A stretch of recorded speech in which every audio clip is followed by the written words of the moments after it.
અમરેલી જિલ્લામાં રેત માફિયા બન્યા છે બેફામ તેવા આક્ષેપો થયા। ભાજપના નેતાએ જ ટ્વીટ કરીને રોષ ઠાલવ્યો।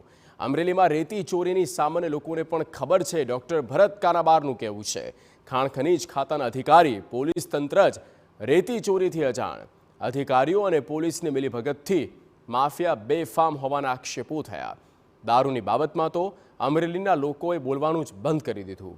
અમરેલીમાં કહેવું કોને એ જ મોટો સવાલ છે। આ બધું ખાણ ખનીજ અને પોલીસ તંત્ર બધાની મિલીભગતથી બધા સંપીને કરી રહ્યા છે અને એનું કોઈ અટકાવવાનો પણ કોઈ પ્રયાસ નથી। અનેકવાર આની રજૂઆતો થઈ, અનેકવાર મીડિયામાં આવ્યું, થોડું દેખાવ ખાતર એક બે જગ્યાએ ડમ્પરો પકડે પણ ફરી પાછી પરિસ્થિતિ એ છે। તમારે આમાં કોઈ મોટી એફઆઈબીની કે કોઈ મોટી આપણે સીબીઆઈની જરૂર નથી। સામાન્ય માણસ ક્યાં કઈ જગ્યાએથી રેતી ઉપાડાઈ રહી છે। સિમિલરલી આ જ વાત દારૂ અંગેની છે।